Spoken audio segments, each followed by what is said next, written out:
it's about this installation on weeds. And like a scholar friend of ours shared a piece of writing that he wrote on a different subject, was Robert Smithson and, you know, whatever. But he in it, there was a passage that we found was kind of very much interesting in relationship to this work and this idea of disaster. And he notes how I'm just reading it. I have a little notes. Disaster could be seen as a necessary prelude to the redefinition of a linear history into a new dimension where circular reoccurring time conjures into one.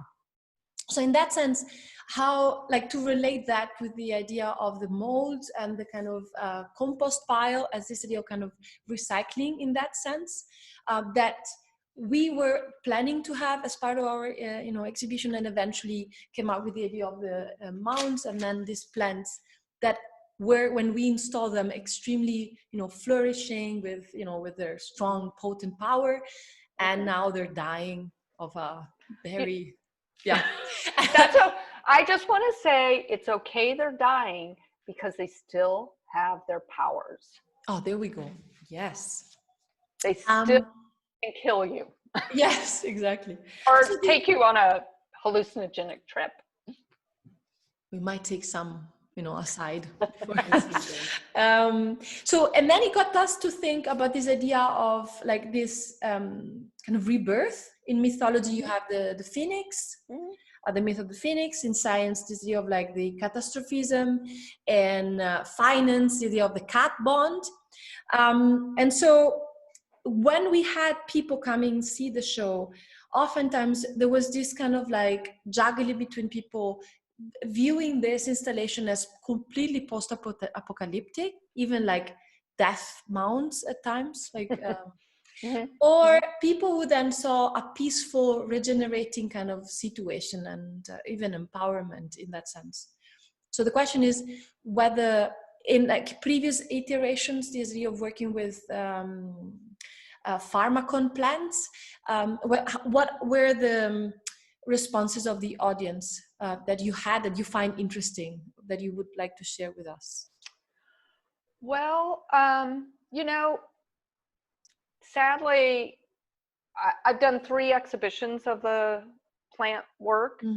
One was at University of Buffalo, where I did a gallery exhibition with indoor gardens and a permanent garden of powerful plants at Silo City. I did the show at Baselland, Kunsthaus Baselland, which had a garden of powerful plants and a germination table where plants grew during the very long time that the exhibition wound up being there. And then the third is your situation at Last Tango. I have not really been around for 2/3 of those exhibitions to hear what people are thinking.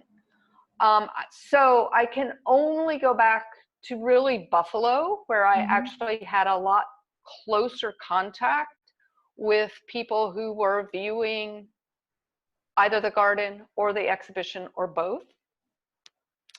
And I have to be honest with you, I was shocked in Buffalo. I mean, normally when I'm shocked about art, it's because somebody's having a like crazy, hysterical, bad reaction to it.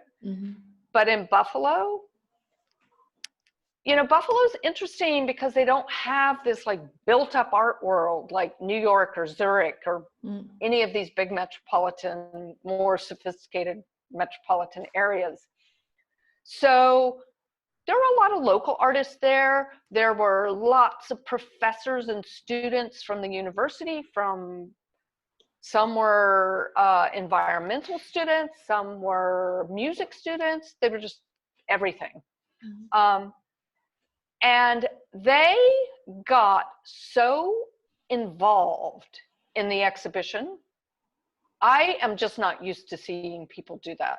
I had a broadsheet giveaway, which had the plant descriptions in it. They were going to the gardens, looking at the plants, coming back, looking at the drawings. People were coming up to me crying. They were like, this is so great.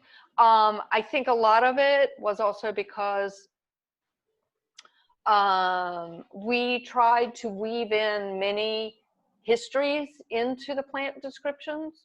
So certain demographics were seeing themselves included in the work in a way that they're not typically included in the work. I was so surprised when you guys told me that a couple of your student groups had really found it very like deathly and apocalyptic, because that was not the experience I had.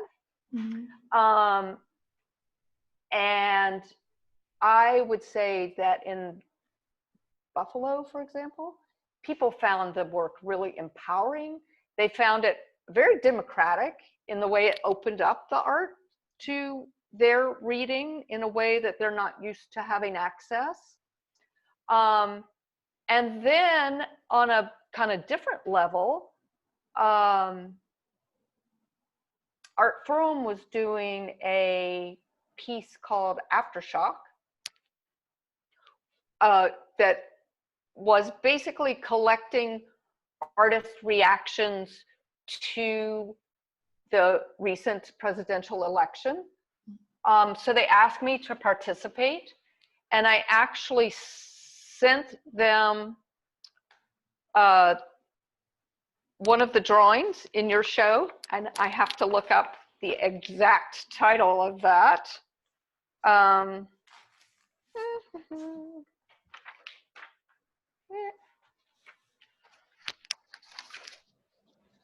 The plant involved is yarrow. It's called Weed, Modern Master Chakras Open. And I sent this to Art Forum thinking I can't just whip out some like activist thing.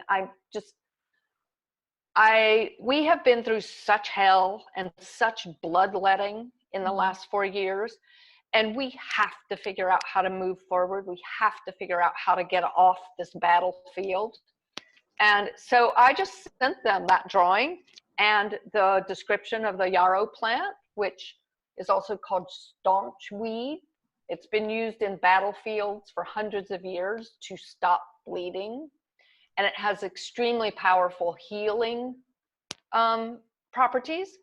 It's also thought to give one third sight. It supposedly balances your chakras. So I sent this to Art Forum thinking, oh, they may not take it. It's not really like bad election, move forward. They loved it. They were like, oh my God, this is such a like positive, healing, looking to the future piece that we're going to do it as our last piece because it's the only one that moves us beyond the trauma. And so I just think like maybe the European and American DNA are just like differently aligned. I think there were different reactions, and that's also something that I find is actually kind of captivating, is that ambiguity. It's the same with the gaze of the women, that you can some see them as being empowered and others see it as them being like abused or taken over or Exactly.